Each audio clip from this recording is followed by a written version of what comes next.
জীবন সর্বস্ব পরম প্রেমময় শ্রী শ্রী ঠাকুরের রাতুল রাঙা চরণে আমি কোটি প্রণাম জানাই। জগত জননী লক্ষ্মী স্বরূপিণী শ্রী শ্রী বড়মার আলতা পরা দুটি পায়ে আমি কোটি প্রণাম জানাই। ভোলা মহেশ্বর সম পিতৃদেব জগৎ সংসার থেকে শ্রী শ্রী বর্দা বলে জানে, পরম ভক্তের উদাহরণে যিনি যিনি এসে করে করে করে বুঝিয়েছেন ঠাকুর কি, কেমন কেমন তর, কেমন করে ঠাকুরকে ভালোবাসতে হয়, কেমন করে ঠাকুরকে জানতে হয়, কেমন করে ঠাকুরকে বুঝতে হয়, সমস্ত কিছু যিনি হাতে কলমে প্র্যাকটিক্যাল হয়েছে করে করে দেখিয়েছেন, তিনি হলেন শ্রী শ্রী বর্দা। আর জগৎ সংসারকে পিতার স্নেহ দিয়ে ভরিয়ে রেখেছেন, তাই আমরা তাকে শ্রী শ্রী পিতৃদেব বলে জানি। Silent worker in the Satsang world, একেবারে নীরব কর্মীর প্রকৃষ্ট উদাহরণ যিনি, যিনি কখনোই করে বলেন না এটা আমি করেছি। আমরা কি করি, কিছু একটা ঠাকুরের কোনো কাজ করি, বলি এটা আমি করেছি, ওইটা আমার অমুকে করেছে, ওইটা তমুকে করেছে। শ্রী শ্রী বর্দা কখনোই তা বলতেন না। সাইলেন্ট ওয়ার্কার, নীরব কর্মীর প্রকৃষ্ট উদাহরণ তিনি, সেই শ্রী শ্রী বর্দা রাঙা রাতুল। আর আমাদের যুগ, আমাদের প্রিয় বান্ধব, প্রিয় গাইড, প্রিয় অভিভাবক, যিনি আজ এই 88 বছর বয়সে বিনীত নেত্রে সদা জাগ্রত, প্রতিটা মুহূর্তে যিনি আমাদের ভালোবেসে চলেছেন, যে কেমন করে আমরা এই ছোট্ট ছোট্ট আমিগুলি একটা বৃহৎ আমিতে পরিণত হয়, এই ছোট্ট ছোট্ট সত্তাগুলো ঈশ্বরের দিকে ধাবমান হয়ে ওঠে, কেমন করে এখানে একটা ইউনিট, ওখানে একটা ইউনিট, এই ইউনিটগুলিকে যোগযুক্ত করে একটা বিশাল বড় অর্গানাইজেশনে পরিণত হয়। এই যার নিত্য নিয়ত প্রয়াস, তিনি আমাদের আচার হচ্ছে, আমাদের ভালো মঙ্গলময় যা কিছু ভালো জিনিস সবই তার নির্দেশে হচ্ছে, তার ঐশী প্রেরণায় হচ্ছে, তার ইচ্ছায় হচ্ছে। দিকে দিকে মানুষ ঠাকুরকে নিয়ে মাতোয়ারা হয়ে উঠেছে, প্রতিটি ঘরে ঘরে মায়েরা নামের অনল জ্বালিয়ে, প্রদীপ জ্বালিয়ে তারা বসে রয়েছে। এই আমার আচার্য দেবের ইচ্ছায় আজকে চারিদিকে বিশাল বিশাল হাজার হাজার দীক্ষা হয়েছে, সেই দীক্ষা তার নির্দেশে হয়েছে। হাজার হাজার সস্তৈনী হয়েছে, মাস সস্তৈনী একেবারে প্যান্ডেল করে, মানে সেই কাতারে কাতারে সস্তৈনী তারই নির্দেশে। তিনি প্রতিটি মানুষকে, প্রতিটি সত্তাকে, প্রতিটি জীবকে এক সূত্রে বাঁধতে চাইছেন, তিনি এক সূত্রে এক ইউনিট করে এগিয়ে নিতে চাইছেন। তিনি আমাদের আচার্যদেব, যিনি নিত্য প্রতিনিয়ত কেবল আমাদের জন্য প্রয়াস করে চলছেন, তিনি আমাদের আচার্যদেব। যখন মনে করি যে এই পৃথিবীতে সেফ জোন কোথায়, তখন মনে হয় তার শ্রীচরণতল। মনে করি আনন্দের জায়গাটা কোন জায়গায়, তার শ্রীচরণতল। ব্রহ্মলোক কোথায়, তার শ্রীচরণতল। সেই আচার্যদেবের চরণ দুখানি স্মরণ করলে মনের মধ্যে একটা বিশাল আনন্দের অনুভব আসে। সেই তার শ্রীচরণে আমি প্রণাম নিবেদন করলাম। আর্যক নায়ক, বিশ্ব নায়ক, যিনি ছোট্ট শিশু থেকে বৃদ্ধ পর্যন্ত যাকে চেনে, জানে, মানে, ভালোবাসে, অনুসরণ করে। বহু বহু অন্য দীক্ষিত মানুষজন এখন যার কথাগুলি অনুসরণ করে দেখেছে, জীবন আলোক থেকে আলোকময় হয়ে উঠেছে। যিনি ঘন্টার পর ঘন্টা বসে থেকে মানুষের দুঃখ, দুর্দশা, হতাশা, গ্লানি, ক্লান্তি সমস্তগুলোকে হরণ করে নিয়ে তাদের আনন্দে, অনুপ্রেরণায়, উৎসাহে ভরিয়ে দেন, তিনি হলেন পূজনীয় বাবাই দাদা। যেন দেখলে মনে হয় সেই গল্পের কল্পতরু রাজা স্বয়ং বসে আছেন, আর তাকে সবাই সেই মাথায় করে ঝুড়ি করে ব্যাগ ভর্তি করে নিয়ে যত প্রবলেমস আছে নিয়ে গিয়ে তার পায়ের কাছে গিয়ে ঢেলে দিয়ে তারা হালকা হয়ে উঠছে, মুক্ত হয়ে উঠছে, আনন্দে উৎফুল্ল হয়ে উঠছে, তারা বাড়ি ফিরে আসছে। সেই কল্পতরু শ্রী রাজার শ্রীচরণে প্রণাম জানাই। তার যোগ্যতম জ্যেষ্ঠ পুত্র পূজনীয় অবিন দাদা নাম, খাতায় কলমে যার বয়স মাত্র 21 বছর, যাকে দেখলে মনে হয় যেন 21,000 বছরের অভিজ্ঞ। Latest addition in the Satsang world, highly টেকনোলজির জীবন্ত প্রকাশ তিনি, যাকে পেয়ে আমরা এবার গোটা পৃথিবীটাকে জয় করার স্বপ্ন দেখি, তাকে পৃথিবীটাকে জয় করার জন্য আমরা প্রয়াস করি। যিনি দীপ্তকণ্ঠে ঘোষণা করে বলেন, আমি আপনাদের খুব ভালোবাসি। কেন জানেন? কারণ আপনারা ঠাকুরকে খুব ভালোবাসেন। তিনি বলেন, যদি কখনো মনে হয় তোমার কেউ নেই, জানবে আমি আছি, আমি আছি, আমি আছি। এত বড় অভয় বাণী, এত বড় কাছে টেনে নেওয়ার ভালোবাসার বার্তা, ভালোবাসার কথা তার কাছে যখন পাই, যখন তার শ্রীচরণ দুটো মনের মধ্যে স্মরণ আসে, মনে হয় কত প্রণাম করলে তবে সেই মনে তৃপ্তি আসে। বাতাসে তার সুগন্ধ ভেসে আসে, বাতাসে তার পদধ্বনি শব্দে ধ্বনিত হয়। আজ সুযোগ পেয়েছি তার শ্রীচরণে প্রণাম জানানোর। আর ঠাকুর বাড়ির মা নিত্যলীলা সঙ্গিনী সেই দেবীদের শ্রীচরণে প্রণাম জানায়।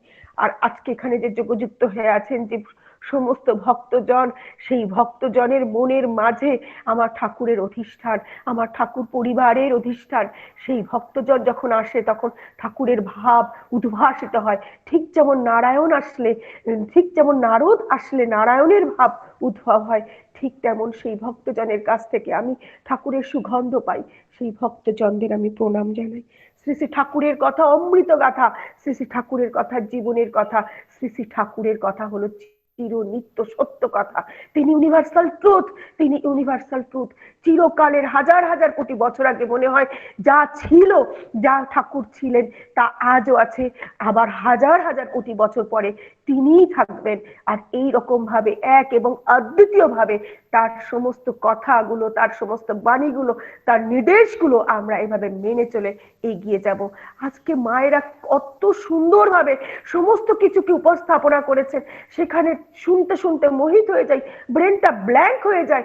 মনে হয় এই বিশ্ব ব্রহ্মাণ্ডের সর্বময় কর্তা যিনি, বিশ্ব ব্রহ্মাণ্ডের সবকিছুর অধীশ্বর যিনি, তাকে এই লিমিটেড টাইমের ভেতরে কেমন করে প্রকাশ করব? তিনি তো আনলিমিটেড, তিনি অসীম, অনন্ত।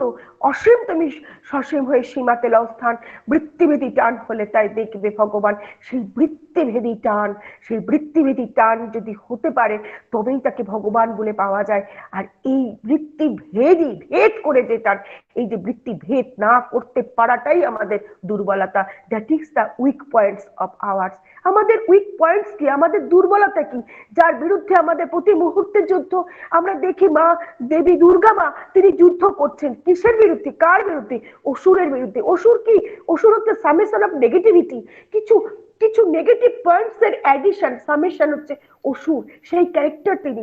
অসুর হচ্ছে দেবী দুর্গার এক সন্তান, যে সন্তানের ভেতরে যে যে জিনিসগুলো আছে, যেগুলো তাকে ঊর্ধ্বের দিকে ধাবিত করতে বাধিত করে, সেই জিনিসগুলোকে তিনি হত্যা করছেন। ঠিক যেমন মা একটা সন্তানকে কিছু না পারলে মা মাঝে মাঝে প্রহারও করেন, তুমি কেন এটা পারলে না, তোমার এটা পারার দরকার ছিল, সেই করে তিনি তাকে সঠিকভাবে এগিয়ে দেন। তাহলে তিনি তার ওই নেগেটিভ পয়েন্টকে, ওই অসুরের পয়েন্টগুলোকে তিনি নাশ করে দিলেন, তিনি কাটিং করলেন, করে তিনি একটা রূপ দিলেন। যেমন আমাদের কি হয়, আনওয়ান্টেড যে হেয়ারের যে বৃদ্ধি, চুলের যে আমাদের বৃদ্ধি, সেটাকে আমরা একটা সুন্দরভাবে কাটিং করে নিয়ে আমার একটা শেপ দিই, আমরা একটা রূপে আনি। যদি সেটা কাটিং না করতাম তাহলে তো আমরা সেই সঠিক রূপটা প্রকাশিত হতো না। তাহলে সেই সঠিক রূপ প্রকাশিত করতে গেলে আমাদের সেই ভেতর থেকে সেই জিনিসটাকে, আমাদের আনওয়ান্টেড জিনিসটাকে কাটিং করতে হবে। সেই যে আনওয়ান্টেড জিনিস, আনইউজড জিনিস, সেটাই হচ্ছে আমাদের দুর্বলতা। একটা পাথরের ভেতরে একটা মূর্তি আছে, তাহলে সেই মূর্তিটাকে বের করতে গেলে পাথরের ভেতর থেকে এমন ভাবে কাটিং করে করে কিছু জিনিসটাকে সরিয়ে ফেলতে হবে যাতে মূর্তিটা সামনে এসে প্রকাশিত হয়ে ওঠে। এইভাবে আমাদের প্রত্যেকের ভেতরে এই যে আমাদের 6 পয়েন্টস আছে, 6টা রিপু আছে, সেই 6টা রিপুর যে আনইউজড যে পয়েন্টগুলো, সেটাই হচ্ছে আমাদের দুর্বলতা, আমাদের উইক পয়েন্টস। আমার খুব ক্রোধ, তাহলে এই যে ক্রোধটাকে যদি আমি কোনো অহিতকর কাজে ইউজ করি তখন সেটা দুর্বলতা। তখন কিন্তু ক্রোধ যখন করব কার সাথে? ক্রোধ করব আমার নিজের সাথে, যে আমি গতকাল 20 মিনিটস নাম করেছি, আজকে আমার 18 মিনিটস নাম হয়ে গেল, 18 মিনিট। তাহলে ক্রোধ করব নিজের সাথে যে কেন এটা হলো, আমার আরো 22 মিনিটস আমার নাম করা বেশি দরকার ছিল, আরো 2 মিনিট বেশি নাম করতে হবে, কারণ গতকালের থেকে আজকে তো আমি বৃদ্ধির দিকে এগোবো, সেটাই তো আমার এগিয়ে যাওয়া, সেটাই তো আমার ধর্ম, সেটাই বাঁচা এবং বাড়া। তাহলে এই যে proper used of my points, that is হচ্ছে আমার সবল পয়েন্ট, সেটাই হচ্ছে আমাদের সবলতা। আর যদি আমি প্রপার ইউজ না করতে পারি তাহলে সেখানেই হচ্ছে আমাদের দুর্বলতা। খেতে খুবই ভালোবাসি, খাওয়ার প্রতি প্রচন্ড লোভ, তাহলে এই যে লোভকে আমি কেমন করে কন্ট্রোল করব? আমি ঠাকুর বলছেন মাছ মাংস খাস না আর পেঁয়াজ রসুন মাদক ছাড়, তাহলে এই যে যখন বলছেন তাহলে তখন আমি এটাকে ছেড়ে দিতে পারলাম, মানে আমি সেই দুর্বলতার বিরুদ্ধে যুদ্ধ করে আমি ধর্মরাজ্যে প্রবেশ করার অধিকার পেলাম, ধর্মরাজ্যে প্রবেশ করার আমি টিকিট পেলাম। তাহলে আমি এভাবে এগিয়ে যেতে পারবো। আর যদি আমি সেইটা না ছাড়তে পারি তাহলে সেই দুর্বলতার সঙ্গে আমি আপোষ করে নিয়ে চললাম, তাহলে আমাকে কে রক্ষা করবে? আমাকে রক্ষা করার দায় কার? যে দুর্বলতাকে অ্যাকসেপ্ট করে নেয়, উইক পয়েন্টস গুলোকে আত্মস্থ করে রাখে, তাহলে তাকে কে রক্ষা করবে? তাকে তো স্বয়ং ভগবান এসেও রক্ষা করতে পারবে না। মহাভারতের যুদ্ধে আমরা দেখেছি সেটা হচ্ছে ধর্মযুদ্ধ। কেন ধর্মযুদ্ধ? কারণ প্রতিটি আত্মীয় স্বজনের বিরুদ্ধে তীর ধনুক ধরতে হবে। কেন না, সেই তাদের ভেতরে যে নেগেটিভিটি আছে, যে নাপারগতা আছে, যে বয়োজ্যেষ্ঠ ঐতিহ্যকে শ্রদ্ধা না করা, বাড়ির মায়েদের প্রতি সম্মানিত না করা, এই যে নেগেটিভ পয়েন্ট গুলোতে আমাদের দেশ ভরে গেছিল, তখন তখন আমাদের স্বয়ং ভগবান শ্রীকৃষ্ণ আবির্ভাব হয়ে তিনি সেই ধর্মযুদ্ধ ঘোষণা করলেন তার শঙ্খধ্বনি দিয়ে। অর্জুনকে বললেন তোমাকে তীর ধরতেই হবে। কেন কেন তীর ধরতে হবে? অর্জুন বললেন না, আমি আত্মীয় স্বজনের বিরুদ্ধে তীর ধরতে পারবো না। তিনি বললেন যে এই প্রতিটি আত্মীয় স্বজনের ভেতর থেকে সেই উইক পয়েন্টস গুলো তোমাকে সরিয়ে ফেলতে হবে, তবে সেই প্রতিটি মানুষই ধর্মরাজ্যে গিয়ে প্রবেশ করার তাদের অধিকার জন্মাবে, তবে তারা ধর্মরাজ্যে প্রবেশ করতে পারবে। ধর্মরাজ্য কি? যেখানে সমস্ত কিছু টু দা পয়েন্টে হয়, সেটাই হচ্ছে একটা কিংডম, একটা সাম্রাজ্য। ঠিক যেমন আমরা দেখতে পারি আমাদের জীবন্ত জায়গায় আমাদের দেওঘর, যেখানে আমার আচার্যদেব সেই ধর্মরাজ্যের অধীশ্বর, তিনি অধিষ্ঠান করছেন, অধিষ্ঠিত হয়ে আছেন। তখন আমরা ওখানে যখন আমরা প্রবেশ করি, তখন আমাদের কত রকমের উইক পয়েন্টস থাকে ব্রেনের মধ্যে, সেগুলো আর অ্যাক্টিভেটেড হয়ে থাকে না। আমরা ভুলে যাই, হিংসা ভুলে যাই। অমুক লোক আমাকে একটা অমুক কথা বলেছিল, মনে থাকে না, মনে পড়ে না। তাকে যখন সামনে দেখি একগাল হেসে জয় গুরু দিয়ে বলি, কারণ আনন্দে উৎফুল্ল হয়ে উঠেছি, আমাদের গ্রন্থির মোচন হয়ে গেছে, আমাদের ব্রেনে যে সেন্সেশন পার্ট গুলো ছিল সেগুলো অ্যাক্টিভেটেড হয়ে উঠেছে, কারণ আমি নিজে ধর্মরাজ্যে প্রবেশ করে উঠেছি। এই যে ধর্মরাজ্যে প্রবেশ করতে গেলে একটা টিকিটের প্রয়োজন হয়, টিকিট ছাড়া কোনো জায়গায় প্রবেশ করা যায় না। সেই টিকিটই হচ্ছে দীক্ষা, সেই টিকিটই হচ্ছে সৎনাম গ্রহণ, যার ভেতর থেকে আমি ওই ধর্মরাজ্যে প্রবেশ করি। একটা হসপিটালে গিয়ে দেখছি যে ট্রিটমেন্ট করছে ডাক্তার, ট্রিটমেন্ট করছে রোগী, সেই ট্রিটমেন্ট সেবা নিচ্ছে। তাহলে ডাক্তারের একটা ধর্ম আছে। ধর্ম মানে কি? ক্যারেক্টারিস্টিক্স অফ দা ডক্টর, তার গুণাগুণ। আর যিনি রোগী, পেশেন্ট, তার ধর্ম কি? সেই কোয়ালিটি গুলোকে, সেই ডাক্তারের নির্দেশগুলোকে মেনে চলা সঠিকভাবে, সেটা ধর্ম। যখন উভয়ের সেই ক্যারেক্টারিস্টিক্স গুলো, সেই গুণাগুণ গুলো সঠিকভাবে করছে, তখনই তৈরি হচ্ছে একটা সুন্দর ধর্মরাজ্য, তখনই সেখানে ধর্মের প্রতিষ্ঠা হচ্ছে। যে ধর্মরাজ্য আমার ঠাকুরের প্রয়াস, যে ধর্মরাজ্যের স্বপ্ন আমার ঠাকুর দেখেছেন, আর যে ধর্মরাজ্য প্রতিষ্ঠা করবার জন্য নিরন্তর আমার আচার্যদেব লড়াই করে যাচ্ছেন, আমাদেরকে পথ দেখাচ্ছেন, আমার পূজনীয় বাবাই দাদা তার নিরন্তর প্রয়াস এই গোটা পৃথিবীটাকে ধর্মরাজ্যে স্থাপন করার জন্য। এইভাবে প্রত্যেকটা পয়েন্টের ভিতর থেকে আমাদের এগিয়ে যাওয়া।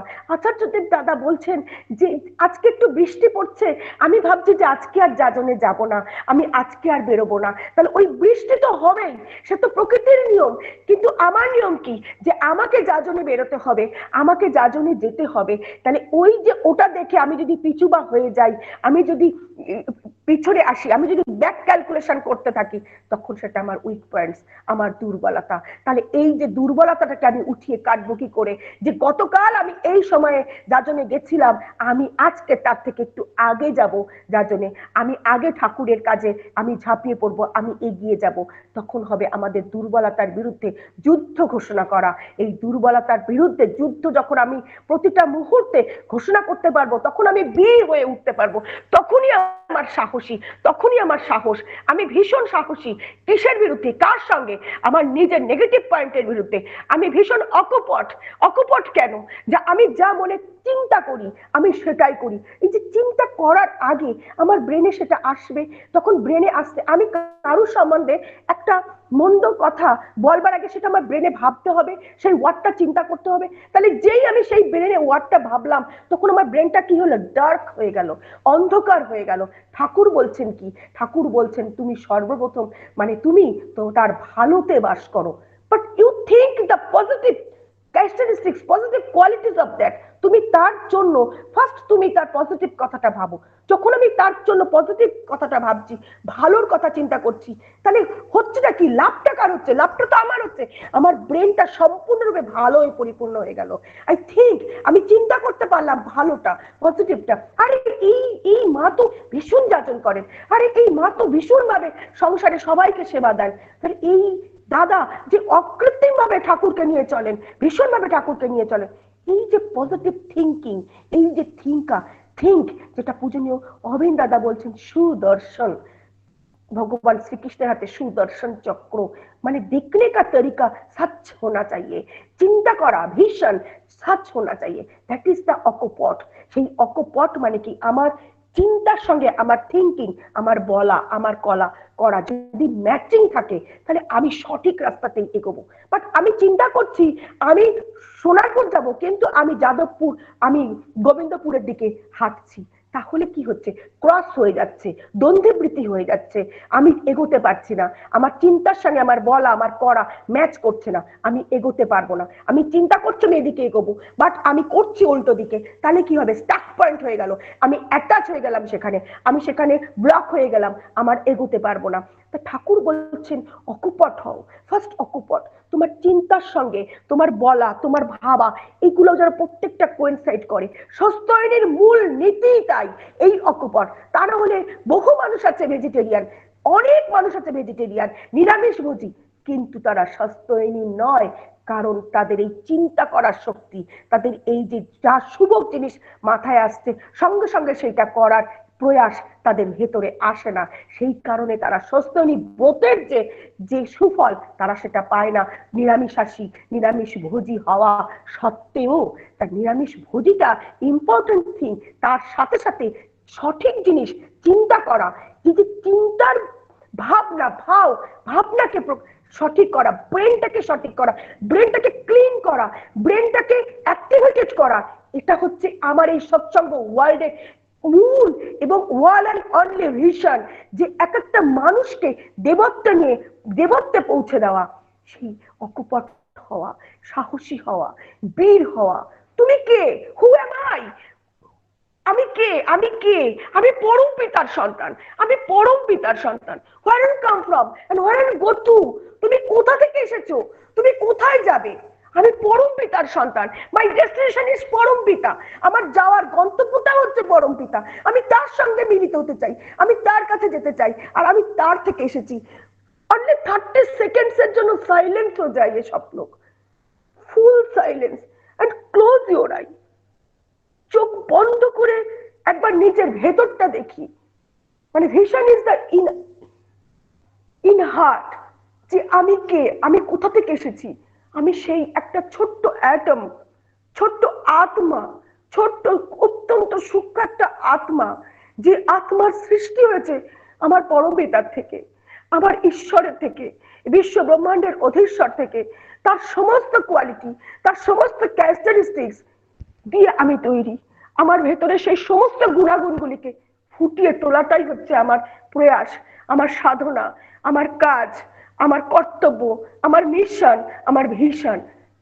সেই আমি, আমি পরম পিতার সন্তান, আমি পরম পিতার সন্তান, আমি পরম পিতার সন্তান। যখন আমরা এই জিনিসটা ফিল করতে পারবো, আমরা এই জিনিসটা অনুভব করতে পারবো, তখন আমাদের সমস্ত অ্যাক্টিভিটিস গুলো ঠিক তার মতনই হবে, আমার পিতার মতনই হবে। যা পিতা যেটা চেয়েছেন, পরম পিতা যেটা চেয়েছেন, ঠিক সেই রকম। আমরা সবাই ফরিস্তা, আমরা সবাই সেই পরম পিতার থেকেই সৃষ্টি হয়েছি। আমরা সবার ভেতরে পরম পিতার সমস্ত কোয়ালিটি, সমস্ত ক্যারেক্টারিস্টিক্স বর্তমান। শুধু নিজেকে প্রয়াস করে ফুটিয়ে তোলা, শুধু নিজেকে প্রয়াস করে তার মনের মতন, একেবারে তার মতন হয়ে ওঠা। ঠিক যেমন যে ঠাকুর যারা বানান, তাদের কাছে একটা ছাঁচ থাকে, সেই ছাঁচে তারা মাটি ফেলে দিয়ে ঠাকুর বানায়। তাহলে সেই ছাঁচেই তো প্রত্যেকে আমরা তৈরি, ঠাকুরের ছাঁচে তৈরি। আমার আচার্যদেবের নির্দেশে তিনি কারিগর, তিনি আমাদের প্রত্যেককে সেই একই ছাঁচে তৈরি করছেন। তাহলে আমাদের অ্যাক্টিভিটিস প্রতিটি দিনের সেই কাজই হবে তার সঙ্গে, তার উপযুক্ত হয়ে, তার মনের মতন করে, তার চরিত্রের, তার ক্যারেক্টারিস্টিক্স গুলো নিজের ভেতরে ফুটিয়ে তোলা, নিজের ভেতরকে সেইভাবে জাগরিত করা। সেইটাই তখনই হবে আমাদের যুদ্ধ বিজয় ঘোষণা। তখন আমরা প্রত্যেকে ধার্মিক। ধার্মিক কি? কে ধার্মিক? যিনি মন্দিরে গিয়ে পূজা অর্চনা করছেন তিনি ধার্মিক, আর যিনি ঝাড় দিচ্ছেন তিনিও ধার্মিক, কারণ তিনিও তার কাজটা অত্যন্ত নিখুঁত ভাবে হাইলি পারফেকশনে করছেন, তিনিও ধার্মিক। আনন্দবাজারে যিনি লক্ষ লক্ষ মানুষের পোশাক রান্না করছেন তিনিও ধার্মিক। যিনি আনন্দবাজারটাকে ঝাড় দিয়ে পরিষ্কার করে ধুয়ে আবার পরের দিনের জন্য উপযুক্ত তৈরি করে তুলছেন তিনিও ধার্মিক। তাহলে এই যে প্রত্যেকের কাজে ভেতরে তার পারফেকশন, তার অ্যাক্টিভিটিস টু দা পয়েন্ট তাকে ইউজ করা, সেটাই হচ্ছে ধার্মিক। তাহলে ছিল।